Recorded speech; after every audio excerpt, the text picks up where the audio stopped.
नमस्कार दोस्तों, मैं प्रतीक कंसारा आज की ऑनलाइन पाठशाला में आपका स्वागत करता हूं। आज हम एक महत्वपूर्ण टॉपिक के बारे में जानकारी लेंगे जिसका नाम है एयर कंडीशनिंग सिस्टम।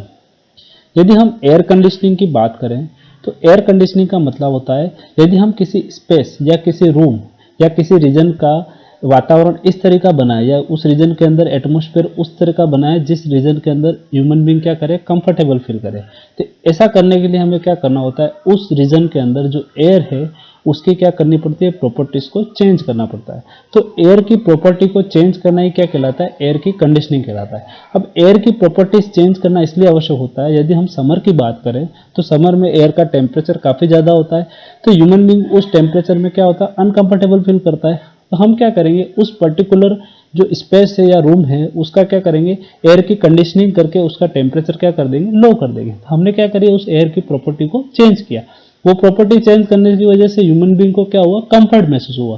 तो हम क्या करते हैं, एयर कंडीशनिंग के अंदर एयर की जो प्रॉपर्टीज है ह्यूमन कंफर्ट के हिसाब से चेंज करना, यही क्या कहलाता है, एयर की कंडीशनिंग कहलाता है। आप अच्छे से समझ पाएंगे। अब हम जानने की कोशिश करेंगे ऐसी कौन कौन सी प्रॉपर्टीज है जिनको चेंज करने से ह्यूमन बींग कंफर्टेबल फील करता है। तो उसको बोलते हैं हम फैक्टर अफेक्टिंग एयर कंडीशनिंग। तो अब सबसे जो हमारा पहला फैक्टर है उसको बोलते हैं टेम्परेचर ऑफ द एयर। हम अच्छे तरीके से जानते हैं जब समर सीजन में अपना क्या होता है, आपका समर सीजन में आपका एयर का टेम्परेचर काफ़ी ज़्यादा होता है, तो उस वजह से क्या होता है, ह्यूमन बींग अनकंफर्ट फील करता है। वहीं यदि हम विंटर की बात करें तो विंटर में जो टेम्परेचर है वो काफ़ी डिक्रीज हो जाता है, उस वजह से ह्यूमन बींग क्या होता है, अनकंफर्टेबल फील करता है। हमारा जो ह्यूमन बींग है वो एक पर्टिकुलर टेम्परेचर पे कंफर्टेबल फील करता है। तो हमारी जो एयर कंडीशनिंग यूनिट हम जो लगाएंगे जिससे हमको एयर कंडीशनिंग करनी है जिसकी, वो क्या करेगा, उस पर्टिकुलर रीजन के अंदर क्या करेगा, आप उस पर्टिकुलर स्पेस के अंदर कंडीशन जो एयर होगी आपकी उसका टेम्परेचर क्या करेगा, एक डिजायर्ड ह्यूमन बींग की रिक्वायरमेंट के हिसाब से क्या करेगा, क्रिएट करेगा। ऐसा करने से आपका जो टेम्परेचर है वो जो ह्यूमन कंफर्ट का जो रिक्वायर्ड टेम्परेचर है वो आपको प्राप्त होगा। तो वो काम कौन करेगा, वो काम हमारा जो एयर कंडीशनिंग सिस्टम है वो करेगा। सिमिलरली जो सेकंड जो पॉइंट है, जो सेकंड फैक्टर है उसको बोलते हैं ह्यूमिडिटी ऑफ एयर। ह्यूमिडिटी का मतलब होता है, हम अच्छी तरीके से जानते हैं कि एयर के अंदर क्या होता है, आपका मॉइस्चर मौजूद होता है। अब ये जो मॉइस्चर होता है वो सीजनल में सीजन के हिसाब से क्या हो जाता है, चेंज होता है। हम अच्छे तरीके से जानते हैं समर के अंदर एयर के अंदर काफ़ी ज़्यादा मॉइस्चर होता है, वही विंटर में मॉइस्चर की मात्रा काफ़ी कम हो जाती है। तो ये मॉइस्चर की जब मात्रा काफ़ी बढ़ जाती है तो ह्यूमन बींग क्या होता है, अनकंफर्टेबल फील करता है। तो मेरी जो एयर कंडीशनिंग यूनिट है वो क्या करेगी, इस मॉइस्चर को क्या करेगी, कंट्रोल करेगी उस पर्टिकुलर रीजन के अंदर, जिससे उस पर्टिकुलर रीजन में क्या होगा, आपका ह्यूमन बींग कंफर्टेबल फील करेगा। यदि हम प्योरिटी ऑफ एयर की बात करें तो प्योरिटी ऑफ एयर का मतलब होता है आपका, हम अच्छी तरीके से जानते हैं यदि एयर के अंदर किसी भी तरह की इंप्योरिटीज मौजूद है, सपोज करो उसके अंदर डस्ट है आपके या किसी तरह की गंध है, तो उस क्षेत्र के अंदर ह्यूमन बींग क्या करेगा, अनकंफर्टेबल फील करेगा। तो हम चाहते हैं एक ऐसा एनवायरनमेंट क्रिएट करें, एक पर्टिकुलर स्पेस के अंदर हम एक ऐसा एनवायरनमेंट क्रिएट करें जहां पे किसी भी तरह की एयर के अंदर डस्ट के पार्टिकल ना हो, नहीं किसी तरह की गंध हो। तो वो काम कौन करेगा, मेरा एयर कंडीशनिंग यूनिट करेगी। तो ये एक और फैक्टर है प्योरिटी ऑफ एयर, जिसपे ह्यूमन बींग क्या होता है, अनकंफर्टेबल फील करता है। यदि हम फोर्थ फैक्टर की बात करें तो उसका नाम है मोशन ऑफ द एयर। हम अच्छे तरीके से जानते हैं यदि एयर की वेलोसिटी काफी ज्यादा रहेगी तो ह्यूमन बींग क्या करेगा, अनकंफर्टेबल फील करेगा। तो हमारा जो कंडीशन स्पेस जहां हमको एयर कंडीशनिंग करनी है, आगे से जिस रूम में हमको एयर कंडीशनिंग करनी है वहां पे जो एयर का मोशन है वो काफी कंट्रोल्ड होना चाहिए, जिससे ह्यूमन बींग क्या करे, कंफर्टेबल फील करे। यदि काफी तेज हवा अगर उस रीजन के अंदर फ्लो करवाएंगे तो ह्यूमन बींग क्या करेगा, अनकंफर्टेबल करेगा। ये कुछ फैक्टर्स हैं जिनको हमें क्या करने होते हैं, कंट्रोल करने होते हैं। और इन फैक्टर को कंट्रोल करना ही क्या कहलाता है, एयर की कंडीशनिंग कहलाता है। आप अच्छे तरीके से समझ होंगे एयर की कंडीशनिंग का मतलब क्या है, जो एयर की प्रॉपर्टीज है उसको क्या करना है, ह्यूमन कंफर्ट के हिसाब से क्या करना, चेंज करना, यही क्या कहलाता है, एयर की कंडीशनिंग कहलाता है। तो ये फैक्टर्स हैं, ये प्रॉपर्टीज हैं जो हमें चेंज करनी है। ये चेंज करने की आवश्यकता पड़ती है अकॉर्डिंग टू सीजन। आप जानते हो सीजन के हिसाब से भी चेंज होते रहते हैं। अब हमारा जो टॉपिक रहेगा वो है एयर कंडीशनिंग सिस्टम। यदि हम एयर कंडीशनिंग सिस्टम की बात करें तो एक ऐसा सिस्टम जो इन चारों फैक्टर्स को क्या करे, कंट्रोल करे। आगे बात समझ में, ऐसा सिस्टम जो इन चार फैक्टरों को कंट्रोल करे वही क्या कहलाता है, मेरा एयर कंडीशनिंग सिस्टम कहलाता है। जैसे वो टेम्परेचर को भी कंट्रोल करे, ह्यूमिडिटी को भी कंट्रोल करे, एयर की प्योरिटी को कंट्रोल करे और एयर के मोशन को भी कंट्रोल करे, ऐसा सिस्टम मेरा क्या कहलाता है, एयर कंडीशनिंग सिस्टम कहलाता है। यदि हम एयर कंडीशनिंग सिस्टम की बात करें तो एयर कंडीशनिंग सिस्टम में कुछ कंपोनेंट्स और इक्विपमेंट यूज होते हैं उनके बारे में हमें पहले जानकारी लेनी होगी, उसके बाद हम एयर कंडीशनिंग सिस्टम समझने की कोशिश करेंगे। तो एयर कंडीशनिंग सिस्टम में क्या होते हैं, कुछ कंपोनेंट्स होते हैं, उनकी जानकारी लेते हैं। जो सबसे पहला कंपोनेंट है एयर कंडीशनिंग सिस्टम में, वो है आपका सर्कुलेटिंग फैन।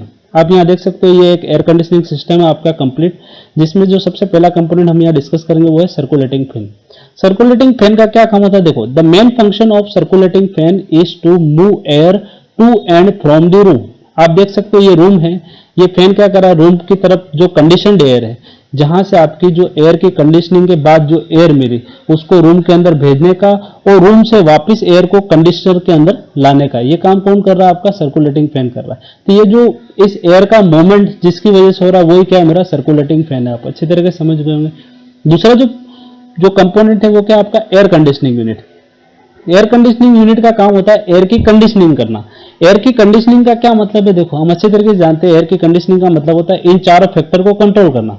पर साथ साथ हम अच्छी तरीके से समझते हैं, यदि हम समर सीजन की बात करें तो समर सीजन में क्या होता है, समर में क्या होता है, आपकी एयर का टेम्परेचर काफी हाई होता है और उसके अंदर जो ह्यूमिडिटी है वो भी काफी होती है। तो समर एयर कंडीशनर क्या करेगा, हमारा जब एयर कंडीशनर अगर मैं समर में यूज करता हूँ, समर में वो क्या करेगा, उसके एयर की कूलिंग करेगा और साथ साथ जो एयर के अंदर जो मॉइस्चर मौजूद है उसको क्या करेगा, रिमूव करेगा। तो कूलिंग एंड डीह्यूमिडिफिकेशन। तो जो समर में मेरी जो एयर कंडीशनिंग यूनिट होगी वो क्या होगी, आपकी कूलिंग एंड डीह्यूमिडिफिकेशन का काम करेगी। वहीं आपका विंटर में वो क्या करेगी, हीटिंग एंड ह्यूमिडिफिकेशन का काम करेगी। तो इसको हम बोलते हैं एयर कंडीशनिंग यूनिट, जो कि ये फंक्शन करने का काम करती है। आगे बात समझ में। तो ये मेरी एयर कंडीशनिंग यूनिट हो गई जो मेरी एयर की क्या करेगी, कंडीशनिंग करेगी। जो थर्ड पॉइंट है वो है मेरी सप्लाई डक्ट।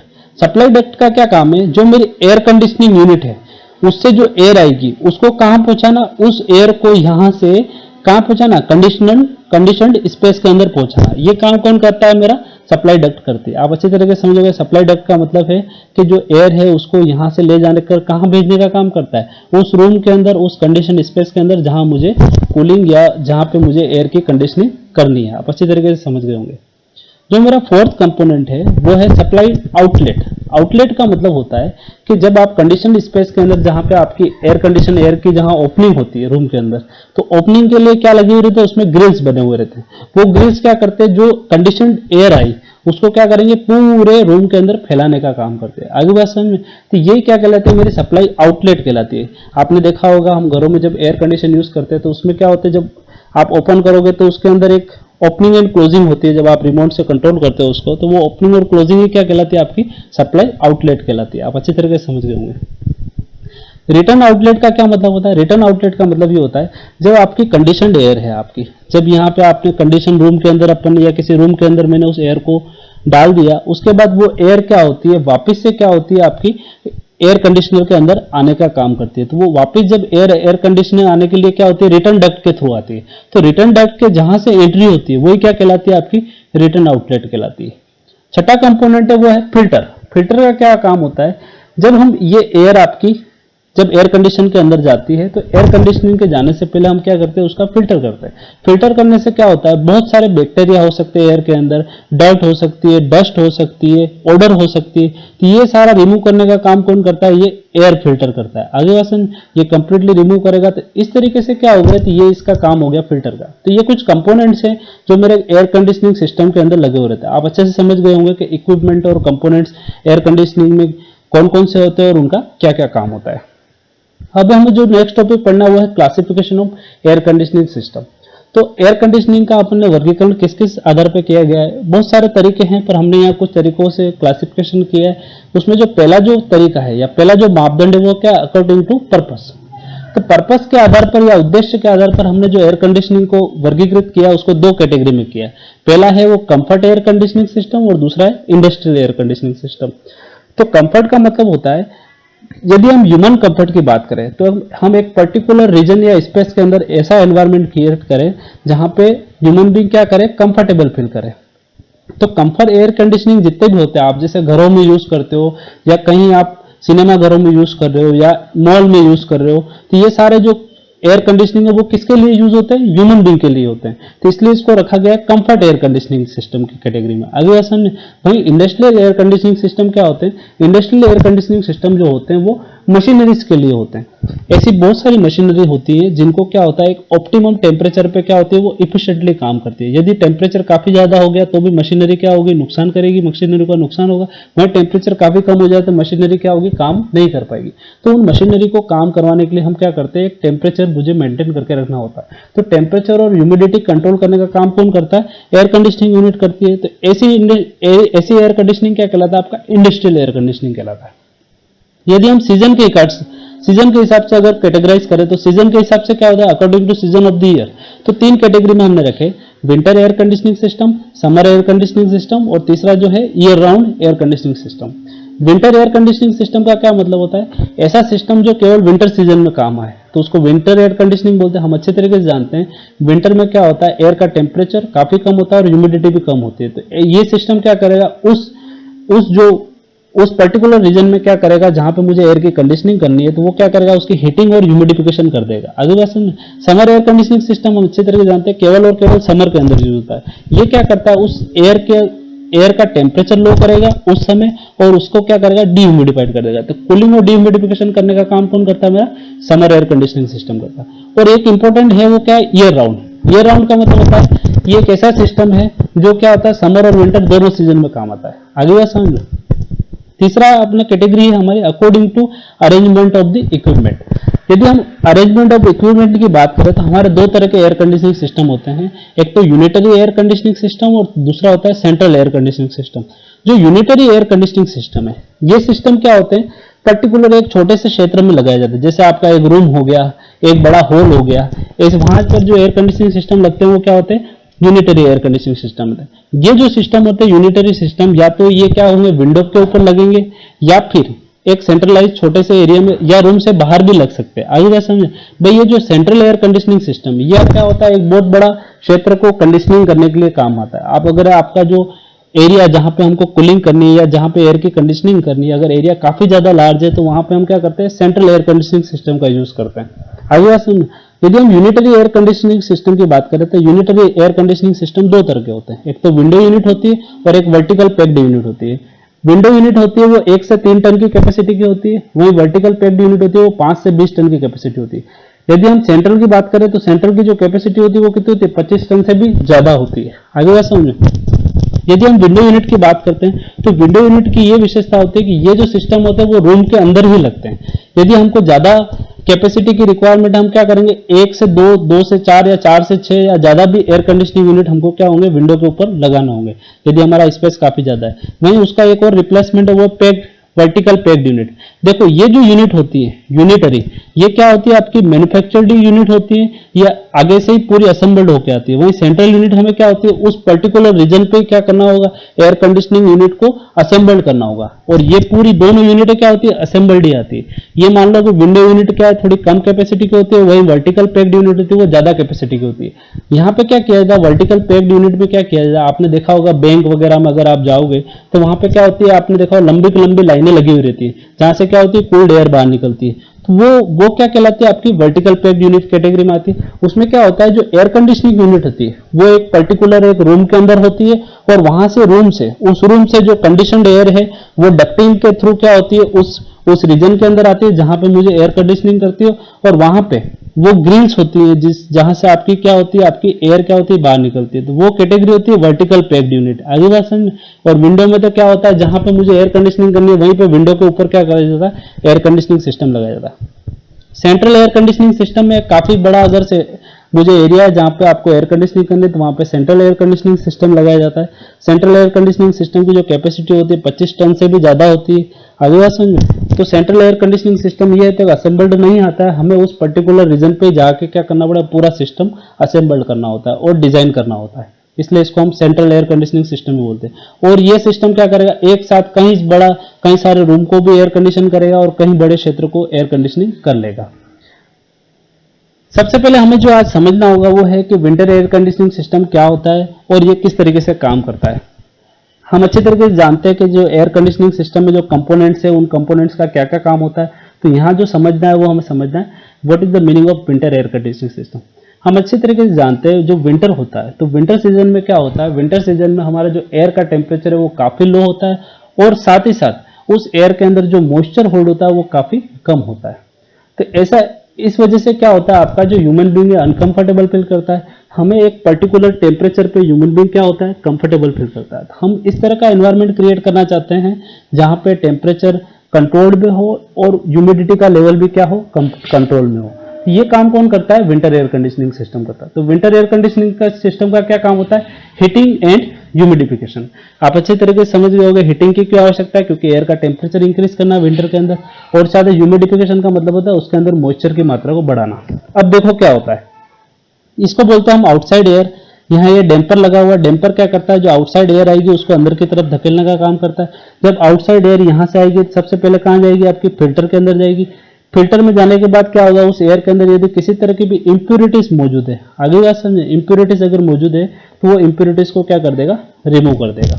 अब ये अगर इंप्योरिटीज रिमूव हो गई, अब इस इंप्योरिटीज में हो सकता है डस्ट मौजूद है, उसके अंदर किसी तरह की गंध मौजूद है, किसी तरह के बैक्टीरिया मौजूद है, वो सारा रिमूव करने का काम कौन करेगा, ये फिल्टर करेगा। अब ये जो एयर आई वो किस में गई, प्री हीटर में गई। प्री हीटर हमारा क्या कर देगा, एयर का टेम्परेचर को इंक्रीज करेगा। अगले असल में इंक्रीज करने का कारण ये होता है, जब हमारा ह्यूमिड, देखो ये जो फंक्शन है जो विंटर का वो क्या, हीटिंग एंड ह्यूमिडिफिकेशन। तो पहले तो क्या होगी, एयर की हीटिंग होगी, हीटिंग करने के बाद ये जो ह्यूमिडिफायर बोलते हैं, इसको क्या बोलते हैं, ह्यूमिडिफायर, ये क्या करेगा, स्प्रे के रूप में एयर एक वाटर को स्प्रे करेगा। तो जब वाटर स्प्रे होगा तो ये जब एयर इस वाटर स्प्रे कॉन्टेक्ट में आएगी तो वेपर, जो वाटर है उसका क्या हो जाएगा, वेपोराइजेशन होगा। वाटर का वेपोराइजेशन होगा तो वो एयर के साथ क्या हो जाएगी, मिक्स हो जाएगी। इस वजह से क्या हो जाएगा, एयर की हीटिंग और ह्यूमिडिफिकेशन दोनों हो गया।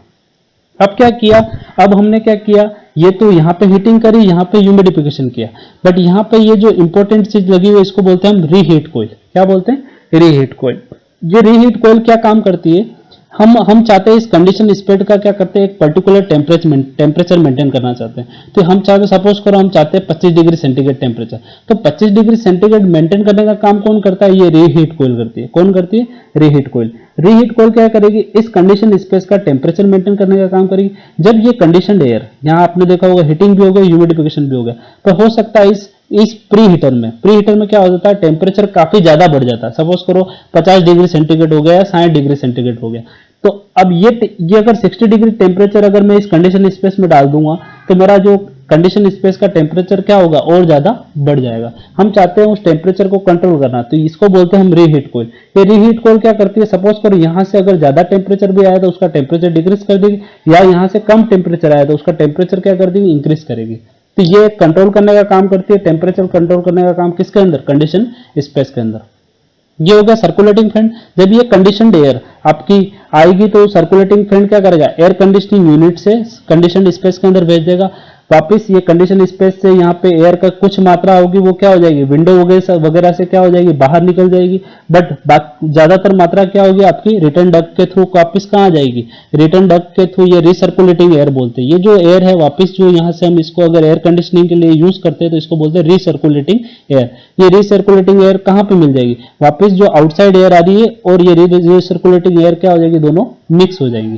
तो ये जो मिक्स्ड एयर है वापस वो फिल्टर के थ्रू ये नेक्स्ट आपका प्रोसेस क्या हो जाता है, रिपीट हो जाता है। तो ऐसा सिस्टम क्या कहलाता है, आपका विंटर एयर कंडीशनिंग सिस्टम कहलाता है। इसमें आपने देखा होगा यहाँ पे क्या लगा हुआ है, एक प्री हीटर लगा हुआ है और एक यहाँ रीहीट कॉइल लगी हुई है, और यहाँ पे ये क्या लगा हुआ है, ह्यूमिडिफायर। ह्यूमिडिफायर आपका एक तरह का एक वाटर स्प्रे है। आप अच्छी तरीके से समझ गए होंगे कि विंटर एयर कंडीशनिंग सिस्टम में कौन कौन से कंपोनेंट थे और उनका क्या क्या काम है।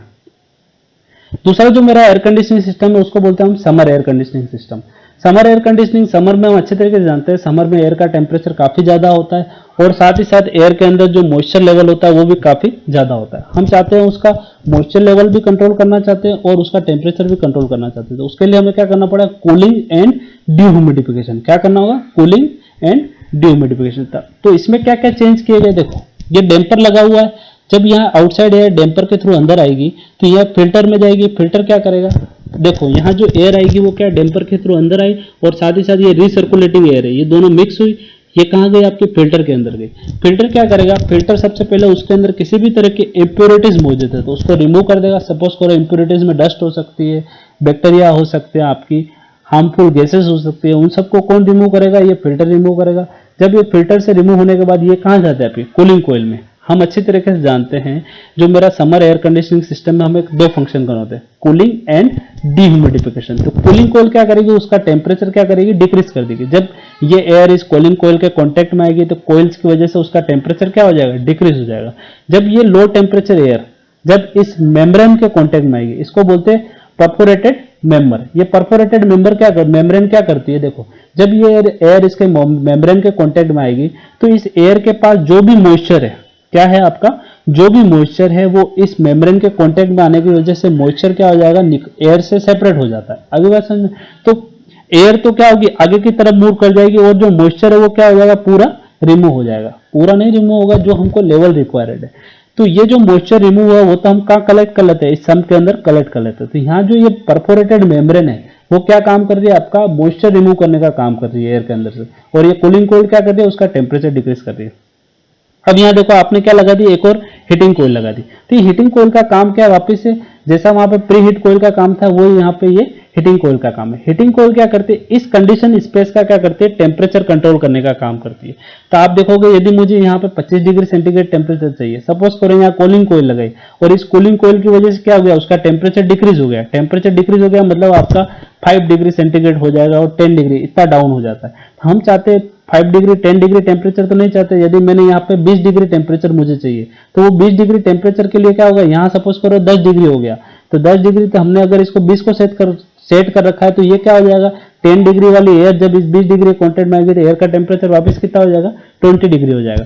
और ये 20 डिग्री क्या हो जाएगा, ये सर्कुलेटिंग फैन इस कंडीशन स्पेस के अंदर भेज देगा। आगे बात समझो। और ये कंडीशन एयर वापस रिसर्कुलेटिंग एयर के थ्रू का रिटर्न डक्ट के थ्रू वापस कहाँ आ जाएगी, आपकी एयर कंडीशनिंग यूनिट के अंदर आ जाएगी। तो ये जो सिस्टम है आपका, इसको बोलते हैं हम समर एयर कंडीशनिंग सिस्टम। आप अच्छी तरीके से समझ गए होंगे। यहाँ पे क्या लगा हुआ है, एक परफोरेटेड मेम्ब्रेन लगी हुई है और यहाँ पे एक सम्प लगा हुआ है, जहाँ पे हम क्या है, जब मॉइस्चर रिमूव होगा तो मॉइस्चर के रिमूव होने की वजह से क्या हो जाएगा, आपका लिक्विड बनेगा। उस लिक्विड को हमको क्या करना पड़ेगा, बाहर निकालना पड़ेगा। तो वो हम यहाँ पे कलेक्ट कर लेते हैं। आगे बात समझो। यहाँ पे आप देखो, यहाँ पे हीटिंग कोयल लगी हुई है।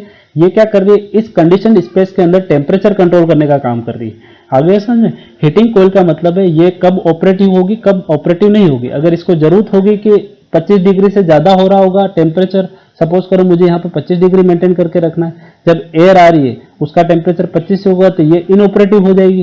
पर इसका टेम्परेचर सपोज को हमको 20 डिग्री मेंटेन करना है और यहाँ से टेम्परेचर जो आ रहा है वो है आपका 15 डिग्री। तो ये क्या करेगी, 5 डिग्री इंक्रीज करेगी टेम्परेचर और इस कंडीशन स्पेस के अंदर भेजेगी। तो यह मेन इंपॉर्टेंट रोल है हीटिंग कोयल। ये क्या कर रही है, इस स्पेस का क्या कर रही है, टेम्परेचर कंट्रोल करने का काम कर रही है। ये तो हो गया, हमने विंटर और समर की बात होगी। अब ये अपना एयर कंडीशनिंग सिस्टम है जो ईयर राउंड है। ईयर राउंड का मतलब होता है ऐसा सिस्टम जो समर एयर कंडीशनिंग में भी काम होता है और विंटर एयर कंडीशनिंग में भी काम होता है। तो ये आपका ईयर राउंड बोलते हैं इसको, year round air conditioning system. देखो ईयर राउंड में क्या होता है, बाकी सारे कंपोनेंट तो सेम ही होते हैं और उनका फंक्शन भी सेम ही होता है। तो आपको सपोज करो यहाँ से एयर आई, फिल्टर हुआ, फिल्टर हो गए, इंप्योरिटीज रिमूव हो गई।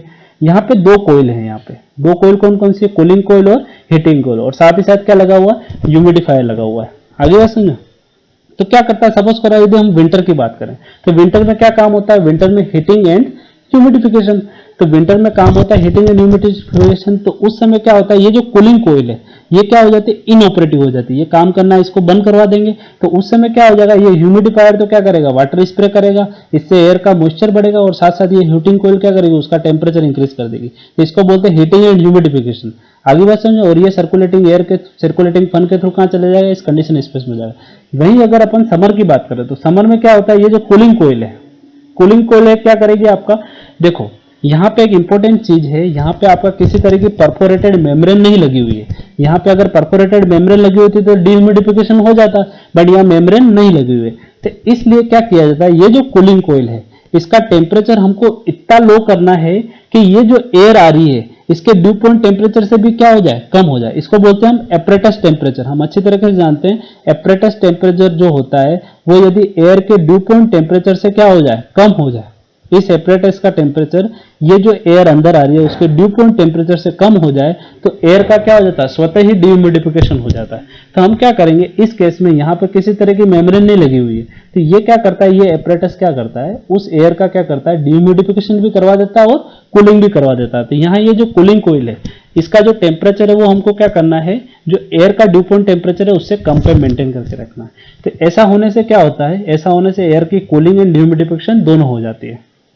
जब ये एयर आगे जाती है सर्कुलेटिंग फ्लूइड थ्रू तो कंडीशन स्पेस है, उस समय क्या होता है आपका ये जो डीह्यूमिडिफायर है वो इनऑपरेटिव हो जाता है। समर में क्या होता है, समर में जो ह्यूमिडिफिकेशन जो काम कर रहा है ये ह्यूमिडिफायर वो बंद हो जाता है, और ये हीटिंग कोयल क्या होती है आपका टेम्परेचर कंट्रोल करने का काम करती है। तो केवल जो समर में आपका ये वाले जो है ह्यूमिडिफायर वो इनऑपरेटिव हो जाता है, और विंटर में क्या होता है आपका, विंटर में ये कूलिंग कोयल है वो इनऑपरेटिव हो जाती है। आप अच्छे तरीके से समझ होंगे कि ईयर राउंड में क्या है आपका, ये वाला जो कोयले हैं उनके जो ऑपरेटिव और इनऑपरेटिव होने की वजह से ये क्या होती है, दोनों सीजन में काम आती है, समर में भी काम आ जाती है और विंटर के अंदर भी काम आ जाती है। आप अच्छे तरीके से समझ होंगे कि एयर कंडीशनिंग सिस्टम क्या होता है, किस लिए काम में ले जाता है, और ये किस तरीके से एयर की कंडीशनिंग करते हैं। आप अच्छे तरीके से समझ पाए होंगे समर एयर कंडीशनिंग क्या होता है, विंटर क्या होता है और ईयर राउंड क्या होता है। अब हम एक और टॉपिक, इंटरेस्टिंग टॉपिक स्टार्ट करेंगे जिसका नाम है air distribution system. Air distribution का मतलब होता है जो मेरी कंडीशनड एयर है उसको कंडीशन स्पेस के अंदर एयर कंडीशनर से एयर कंडीशनिंग सिस्टम के अंदर भेजना, या एयर कंडीशन स्पेस के अंदर भेजना, और उस स्पेस से वापस एयर को कहां लाना है, एयर कंडीशनिंग यूनिट के अंदर लाना। ये काम कौन करता है, मेरा एयर डिस्ट्रीब्यूशन सिस्टम करता है।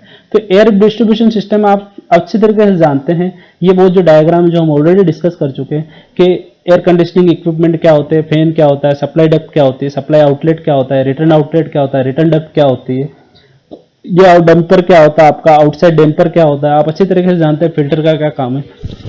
तो ये सारे कंपोनेंट क्या होते हैं, एयर डिस्ट्रीब्यूशन सिस्टम की कैटेगरी में भी आते हैं, और आप डिस्ट्रीब्यूशन का काम किसके थ्रू हो रहा है, इन डक्टिंग के थ्रू हो रहा है, आप अच्छी तरीके से जानते हैं। अब बात आती है ऐसे कौन कौन से मेथड है जो एयर डिस्ट्रीब्यूशन सिस्टम में काम आते हैं। हम अच्छी तरीके से जानते हैं जो मेथड होते हैं।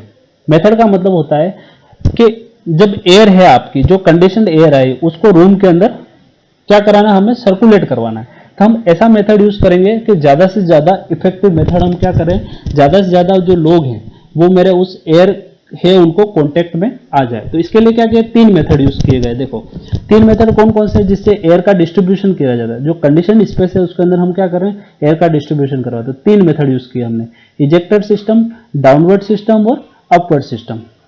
देखो इजेक्टेड सिस्टम में क्या किया जाता है, सपोज करो यहाँ पर मेरा गेट लगा हुआ है, यहाँ से एयर को इन करवाऊं और ये सर्कुलेटिंग एयर इस तरीके से इन होती हुई यदि इस तरीके से बाहर निकल जाती है तो ये सिस्टम मेरा क्या कहलाता है, इजेक्टर सिस्टम कहलाता है। इजेक्टर सिस्टम में आप ये भी देख सकते हो, जैसे इजेक्टर का मतलब वो एक तरफ से एयर की इनलेट करवाएंगे और दूसरी तरफ से एयर क्या हो जाए, बाहर निकल जाए।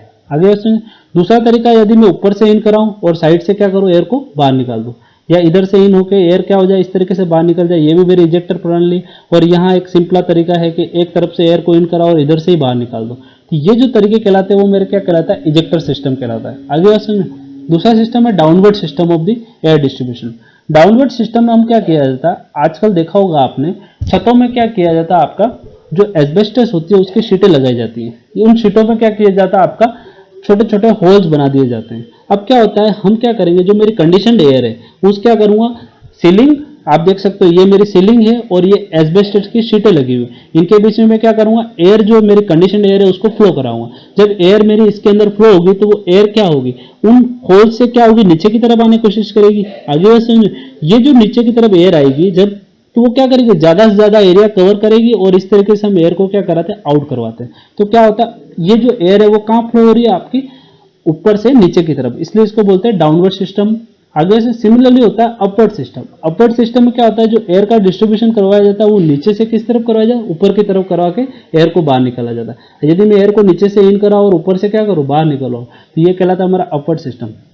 तो सिंपली एयर डिस्ट्रीब्यूशन का मतलब होता है जो मेरी कंडीशनड एयर है उसको स्पेस के अंदर जहां पे मुझे कंडीशन करनी है वहां पे किस तरीके से एयर को क्या कराया, डिस्ट्रीब्यूट करवाया जाए। आगे तो ये कुछ प्रणालियां हैं या ये कुछ मेथड है जिसको हम क्या करते हैं, एयर डिस्ट्रीब्यूशन में हम यूज करते हैं। ये जो आजकल जो एक कॉमन मेथड है जो यूज होता है सीलिंग वाला, जिसमें सीलिंग और यहाँ पर एस्बेस्टस की सीटें लगाई जाती है। ये जो शीट है और इसके बीच में क्या कहते हैं, कंडीशन एयर को भेजते हैं और इन शीटों के थ्रू एयर है वो क्या होती है, नीचे की तरफ आने की कोशिश करती है। आप अच्छी तरीके से समझ गए हो और ऐसा सिस्टम आपने देख भी रखा हो।